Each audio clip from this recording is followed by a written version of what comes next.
This is Family Twist, a podcast about astonishing adoption stories and finding family via DNA magic. I'm Kendall. And I'm Corey, and we've been inseparable partners in life since 03, 04, 05, also known as March 4th, 2005. In January 2018, our found family journey took us 3,000 miles from the San Francisco Bay Area to New England, where we now live near my biological father, two half-siblings, and their families. We love being near them all, and the adventure continues. Welcome back to Family Twist. Our guest today is Peter J. Boni, author of the book Uprooted. Kendall and I both read and really enjoyed your book, Peter. Thank you for joining us today. Thanks, Corey. Happy to be here. I really like how you mix your personal history with semi-adoption and the history of artificial insemination and infertility, which includes ties to B.F. Skinner. I thought that was really cool as well. Yeah. The history of artificial insemination and infertility goes back centuries, but you make it really fascinating in the way that you include the history with your own mysteries. Can you describe a little bit what your approach was like? Sure. Toni Morrison, I think, said something like, if there's a book out there you want to read and you can't find it, you should write it. When I discovered in 1995 that I was donor conceived, and I could not, for the life of me, find any records, or my mother gave me incorrect clues to track my genealogy, my health history, and whether or not I had siblings as an only child. My only recourse was to do a deep dive of research into the assisted reproductive technology that enabled my conception to begin with. And I went somewhere between Harvard Medical School's library and the Boston Public Library in the old gumshoe methods. And remember, in 1995, the internet was in its infancy. Google was 3 years away from being founded. And DNA technology was 12 years away from 23andMe being the first one to come out with such an offering. So that was my only recourse, and it was somewhat therapeutic for me to do that. This book idea came about in two different waves, and the second wave was after I had learned that I was not Northern Italian. I was English, French, and a sliver of Scandinavian on my paternal side. And I had exposed some of what I learned to a friend of mine. And he said, Pete, I used to breed Rottweilers, and the breeding of puppies has greater regulatory oversight than the conception of human beings.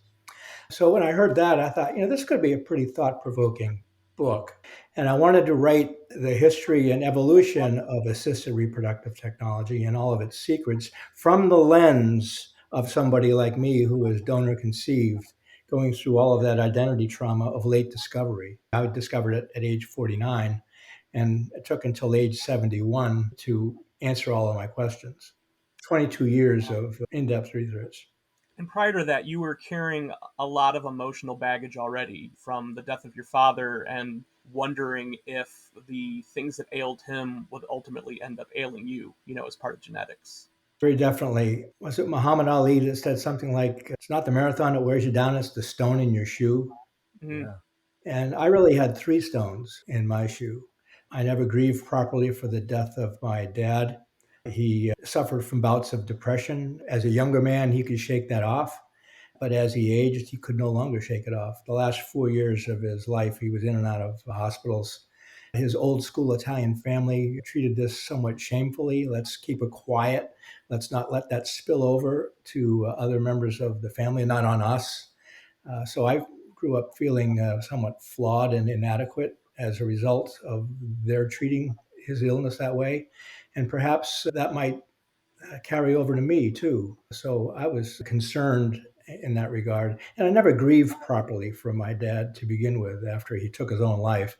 When I was 16, suicide creates a wound that never heals.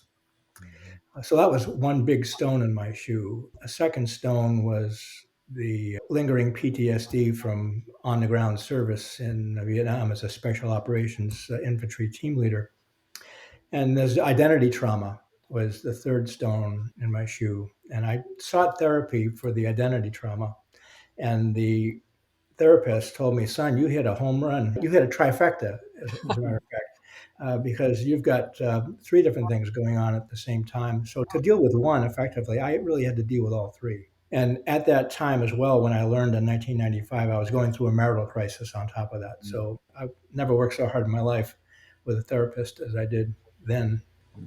I'm just remembering aspects of the book as you talk about it now, and you really feel for you. And when I was reading about the issues you were having at the time with your wife, I'm like, oh boy. And then to go on this journey, it's like, man, I hope they make it. I hope they make it. So I hope I'm not spoiling anything here to say that you made it. So congratulations. Yeah, well, Susan and I just celebrated our 54th wedding anniversary. So Oh, wow. congratulations. That's That's amazing. awesome. That's awesome. It was Wow. a lot easier for me than it was for her. So as you mentioned your friend talking about the dog breeding, there really was a lot of shadiness and secrecy around infertility and those early days of artificial insemination. What were some of the things that really shocked you as you were doing your research?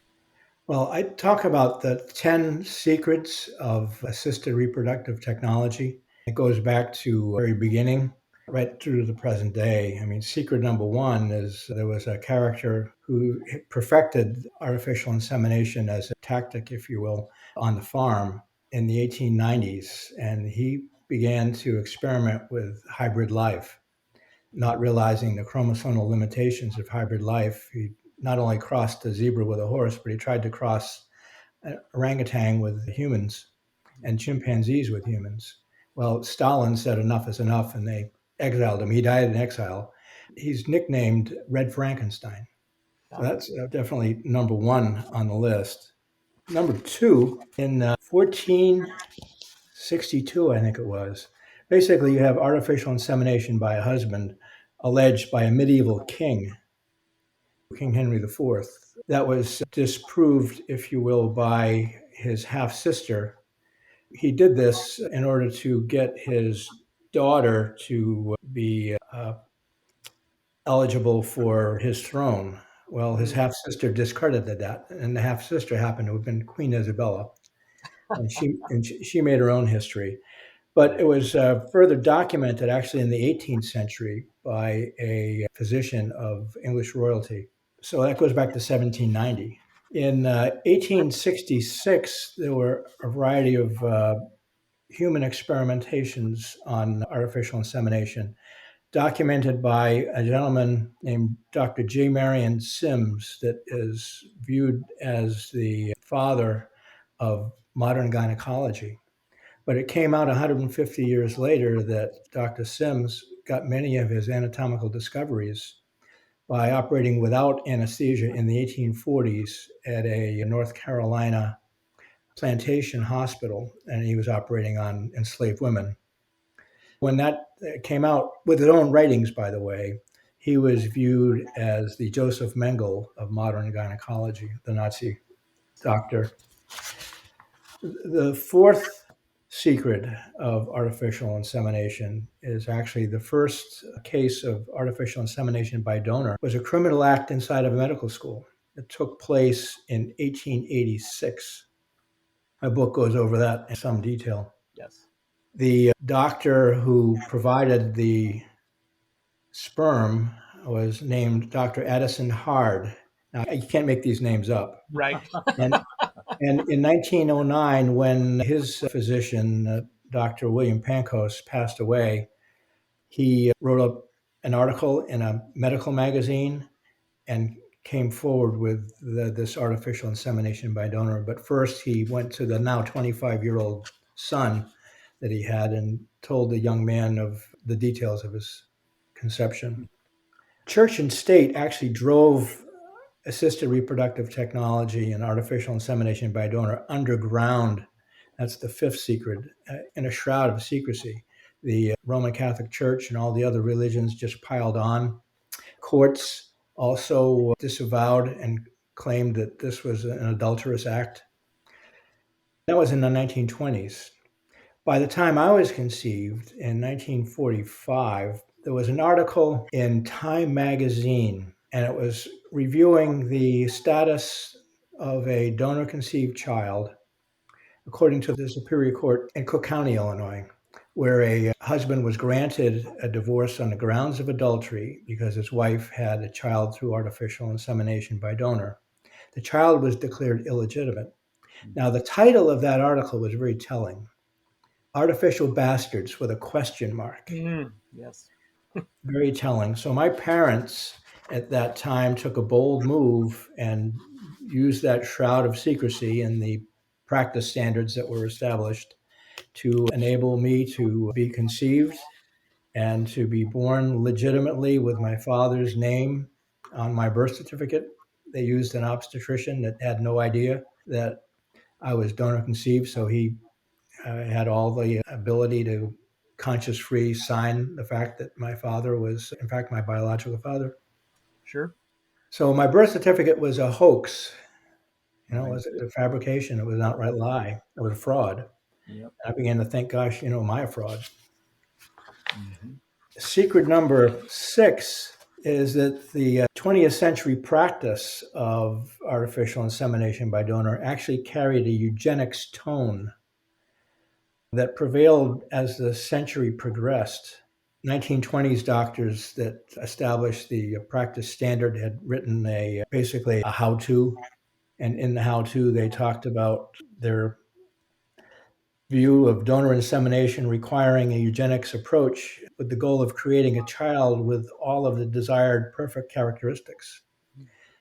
I read that and I said to my wife, "What's your problem with me? I'm perfect. I was bred to be perfect." But Here's she didn't proof. buy that. Uh, the practice in the 60s, actually, there was a Nobel Prize winning geneticist named Herman Mueller.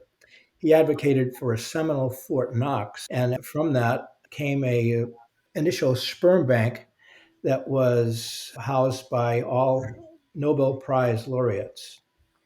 That didn't last. The Nobel Prize winner was older by the time he gained that kind of recognition, and his sperm was a little too old and weak to do the job. And Nobel Prize winners weren't the most handsome dudes in the world either. So the banks themselves thrived, even though that particular practice did not. Secret number 7: frozen bull semen actually enabled today's Wild West of gamete distribution. It was in 1953 in Cambridge University in England. And by 1954, at another livestock hospital in Iowa, 3 babies were conceived through frozen sperm. That really led to the frenzy of growth in sperm banks. Actually, from 1969 until 1990, sperm banks went from 10 to about 135 before they ultimately consolidated. Today, you have sperm banks that operate like Harrods or Nordstroms. Right. FedEx shipments, credit card acceptances, warranty policies, catalog models, internet marketing. And it's an industry that's approaching $5 billion is the by 2025. Now it's Wow. 2022 now. And that kind of growth and that size, I thought that JP Morgan and Goldman Sachs could have an interest in that kind of a business. No kidding. And there's an absence of any real kind of regulation here that's enabling the conception of dozens or even 100 or more unknowing offspring from the same donor. So can you imagine learning that you have 100 siblings? Right. It's just unbelievable. So the practice has actually gone off the rails now with the social media. You can actually find a sperm donor on Craigslist. Can you imagine finding a sperm donor on Craigslist? Yikes. And there are specialty websites that look like Match.com or even Etsy where you can customize what it is you're looking for. And you Wow. can buy insemination kits on Amazon.com. So this whole thing has gone off the rails in Wild West fashion with zero regulation.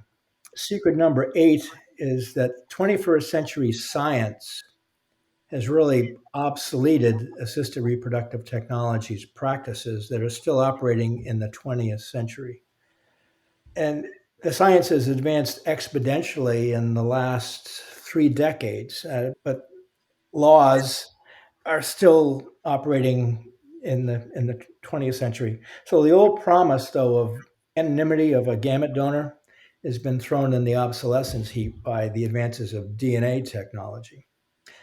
My own story was with 23andMe that was actually founded in 2006.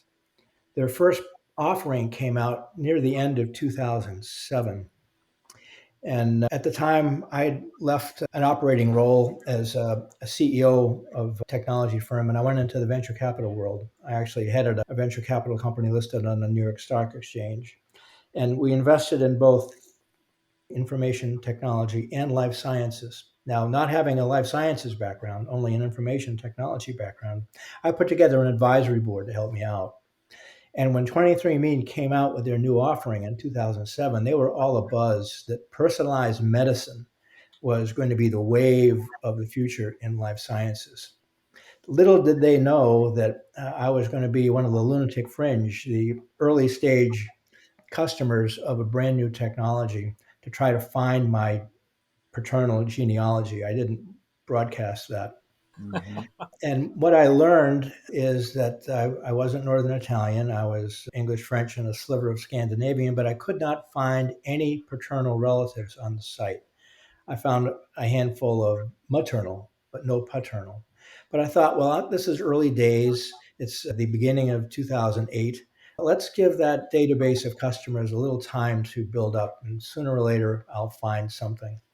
In 2008, 23andMe was declared the Innovation of the Year by Time Magazine. But by 2017, I had found nothing. 9 years, I found no paternal connection. And my kids, my son in particular, gave me an education on ancestry.com. They had entered the DNA field in 2012 to supplement their family tree tools. And over the course of that 5 years with venture capital financing and a lot of consumer education and marketing, they had a customer base that actually surpassed the industry leader, 23andMe. So I went off and I spit into the ancestry.com vial. Now, ancestry.com cost me $99. 9 years prior, how much do you think I paid for the first test? It was about $1,000, I believe, Yeah, right? $999. Yeah. So in technology, just like you have a little phone that's basically the power of a mainframe in your hand. Well, the mainframe used to kind of cost $1 million. Now the power of this is $1,000. The math still works out the same, although the numbers are a little bigger. So with ancestry.com, I was able, with that larger customer base, to answer all of my questions. I found the source of my seed. I knew my genealogy. I knew my health history. And I found a handful of siblings. What I don't know, the question that is still there, kind of like a hangnail, it just eats at me. And that is, how many siblings do I have really? Did I ever date a sibling? Did my children ever date an offspring of my sibling? And what about my grandchildren? That's a little bit troubling. Mm-hmm. Yeah, yeah. The ninth secret of assisted reproductive technology is that the fertility rates in the Western Hemisphere over the last 40 years have declined by a whopping 50% combination of a toxic environment and people just waiting longer to conceive. And that biological clock doesn't cooperate. But the population of the donor conceived people has actually increased 50% just in the last decade, since 2010, actually. The sociology is much more enabling donor conception. You have single people and same sex couples freely having children using donor insemination, and laws have been upgraded where that old label bastard is no longer there. The Uniform Parentage Act has really taken care of that. And the final secret that really captured me is that the next Red Frankenstein has really yet to be nicknamed. Here we have in Monash University, a very fine reproductive technology university in Australia. Just last year, they were able to create a model embryo using human skin, cellular tissue. So without some ethics, you've got the cloning of sheep and cocker spaniels on the farm, but without the ability to have some ethics around this thing, the next Red Frankenstein is yet to be nicknamed. Hmm. Indeed. Now, that's a long answer for your question. Did I find anything that surprised me? All 10 of those things really surprised me. We'll bounce back to some of your answers, but I love that your daughter was your partner in this research for this book. What was that bonding experience like with Tracy? Of you guys working on this long journey together? Yeah, well, really, we had 22 years bonding on this. My son was a factor as well, but he was in California. I was in the East Coast, and my daughter was still in the East Coast. So, from a timing and availability standpoint, Tracy really took the lead in helping me with the research. She is a forensic researcher. I told her she should put up a shingle, Tracy Forensic Research, because she did a great service for me in finding some things that I never could have found on my own, especially in the second phase of my research, which was all internet based. During this journey, I think, and maybe I'm reading between the lines a little bit, but I think Tracy kind of helped you discover your parents a little bit. I think you had sort of mixed feelings about different aspects of your parentage, but I love that she pointed out some stuff about your mother and grandmother helping women take back control of their lives and bodies. I'm guess going back to the 1930s when your grandmother was a nurse and midwife, and she was helping women who could not afford to have another baby take care of that situation. Yeah, my grandmother was an abortionist. Yeah, and your mother assisted her with the boiling of the water, right? Yeah, she was told at 10 years old, boil the water and get out of the house. I'll call you back in. Mm. I love thinking about that. There were people like your grandmother out there helping women way back when. Hmm. Going back to the home DNA kits, it's interesting. Kendall did the 23andMe first as well. Didn't really have any DNA discoveries there, but he did find some interesting stuff about where he came from. But it was actually also 2017 that I got him the Ancestry kit, where we kind of hit the jackpot on finding his family. So, yeah, it's interesting. I love having these conversations with folks because it's such a small world. We find out there are so many similarities with each and every person that we talk to. So very cool that you both did the ancestry thing the same year. Hmm. Yeah. In February, in my world now, in the donor conceived community, they joke, all half jokingly, that February is new sibling season. 2 million people sign up for Black Friday sales, down now to $49, and they're recreationally just doing their DNA to find Uncle Louie or what have you.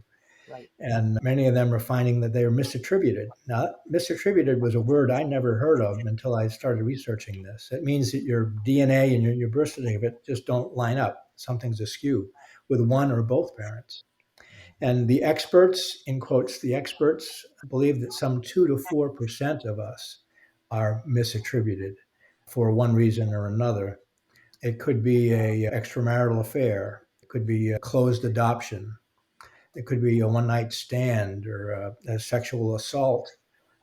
Maybe you're switched at birth, or perhaps Aunt Martha raised you. You thought she was mom, but really Cousin Mary was mom. That happens in families today. Or like me, you are a donor conceived through an anonymous donor. Some experts believe that number is a little lower. Some make a very cogent case that it's 10% or even 15% or higher. But they'll corral around the 2 to 4% number as a talking point. Using my own high school class of 100 people, using that 2 to 4% number, that would say that 2 to 4 of them are misattributable. I know I'm one of them. I know of two others that came to me and said, Pete, you have some expertise now in DNA. We're having some trouble understanding our results. Can you help us out? Well, that's three, and they know of one other. So that 4% is kind of in my high school class already validated. Now, you have two parents, right? You have how many grandparents? Four. Four. How many great grandparents? Eight. 8. And it becomes exponential. It's geometric in proportion. So using that 2 to 4% number, interestingly enough, my entire high school graduating class of 100, they're misattributed to somebody in their family tree up to their third to sixth great grandparent. Hmm. Mm. So a lot of stories of family lore in February are going to create some questions, but there's no disclaimer on the ancestry.com or 23andMe box saying you might have a surprise that's traumatic. Yeah. Absolutely. We've definitely run into that in our situation, and we've run into that as we've been doing this podcast and talking to other folks. And really, part of the reason why we're doing this is just, we don't have all the answers. We're learning more every day, and if we can do a little bit to help else on this journey feel a little bit better about their decision to do it, to do an ancestry test, but then discover that nobody wants to be found, or that they're having some trauma.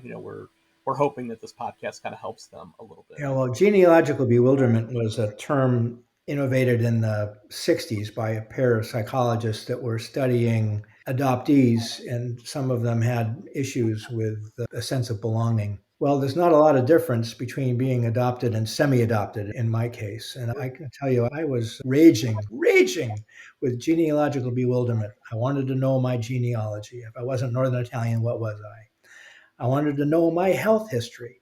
My health history is important. If it weren't important, why would a doctor ask every time I go in what my health history is, what my parents' health history and what my grandparents were? And as an only child, I wanted to know, did I have any siblings? Right. Right. Did I date a sibling? Yeah. Right. Yeah. Well, I think your sense of humor definitely shines through in the book. How did that help you through this journey? Because there's a lot of trauma here, and sometimes we have to lean on humor to get us through things. Well, I learned in war that humor diffuses anxiety, and there was plenty of anxiety in combat. Yeah. And humor can be pretty dark at times, but it carried me through. So there it is. Now, you definitely were very upset with finding out so many years after your birth what really happened. Are you at peace with your parents now? And if so, did the journey of this book help you get there? Well, the journey in my book did help me get there, Corey. That was very insightful to mention that. But I think forgiveness is key. And I really forgave my parents for lying to me. It was better understood when I saw the history and the articles and so forth. I understood. Today, all of the research will state to any parent that for the benefit of the child, they should know their genealogy and their method of conception right up front. Let it be part of their woodwork. That's where the adjustment issue doesn't happen. Like me, from having that late discovery identity trauma and that genealogical bewilderment to go with that. It's tough. It makes me think about, I can't be in Kendall's head, but just some of the things that he's gone through since our own discovery, and how he continues to feel about it, because there hasn't necessarily been the kind of results or closure in Mhm. all areas that he's hoped for. Right. Yeah, I mean, it's interesting to me. Think I could relate to your rage in that um, that I've always known I was adopted. I don't ever remember not knowing, and I thanked my parents often for not keeping me in the dark, and not that they had any details about my biology, they didn't, but they were always honest with me. And to Corey's second point, it's been pretty difficult to not have a relationship currently with my birth mother, who doesn't apparently doesn't want to.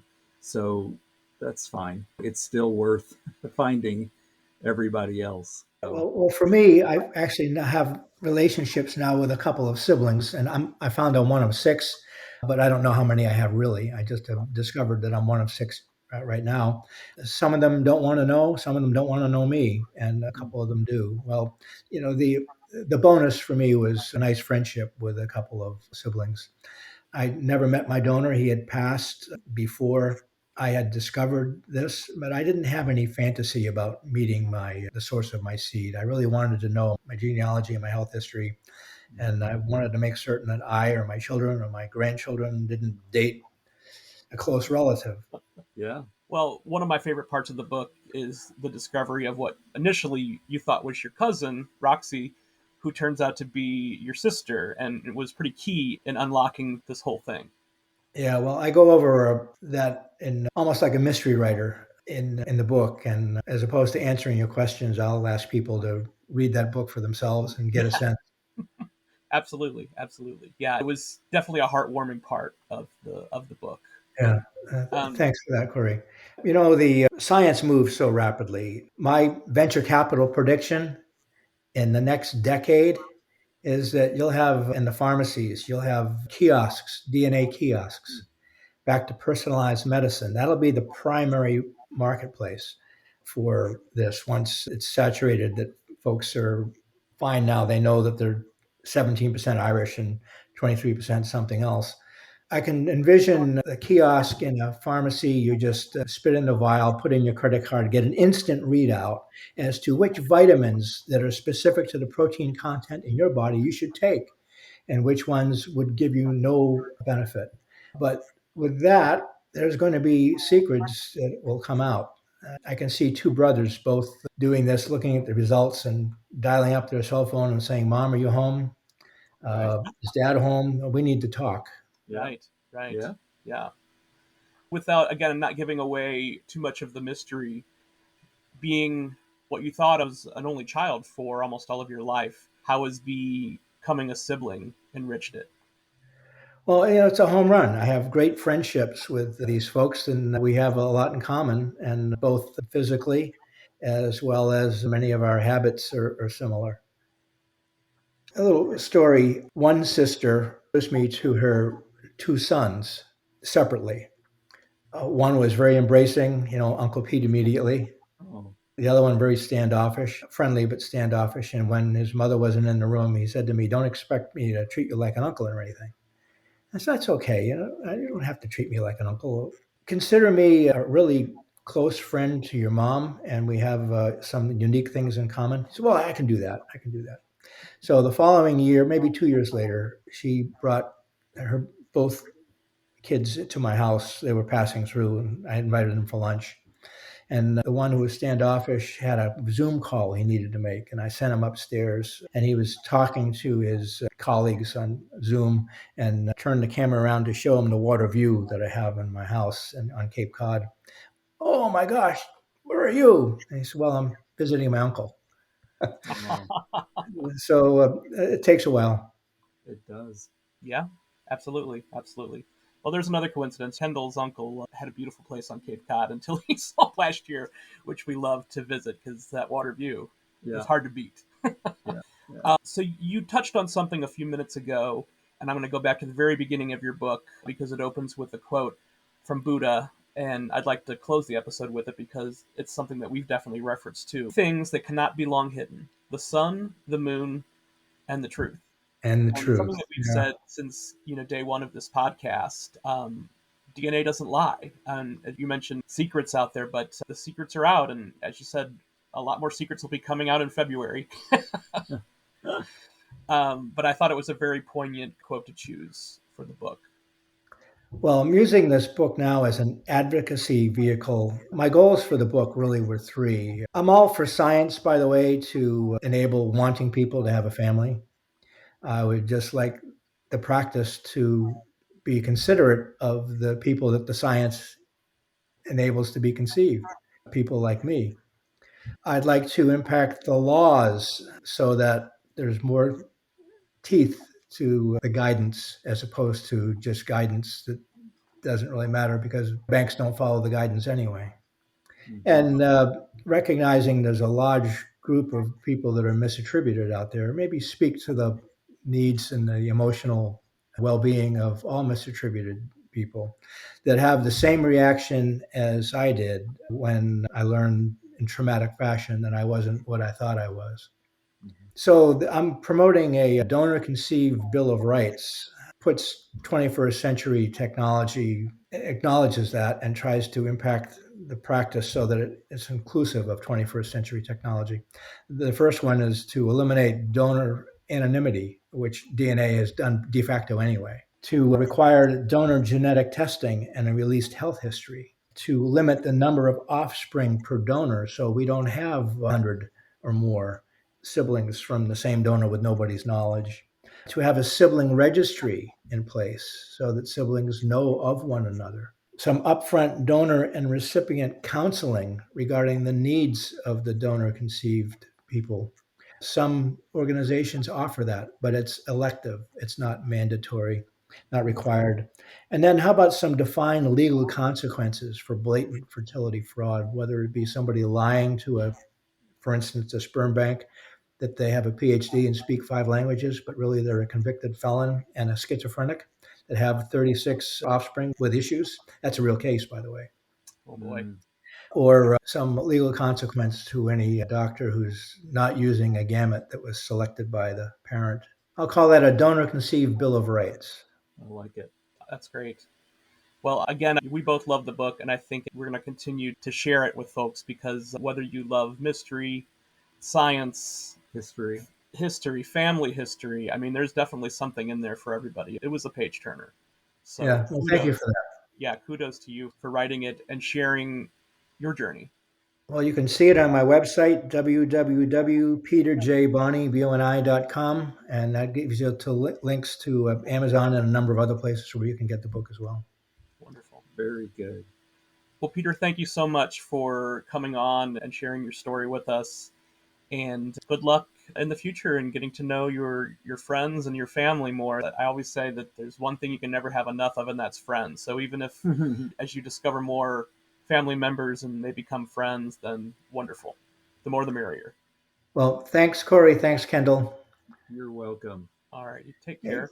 Kendall, you'll find that as you find more and more DNA connections in your database, some folks are open and some are not. Yep. And it's on them. It's not on you. Right. Absolutely. Yep. Absolutely. I can only be open and, receptive and hope for the best.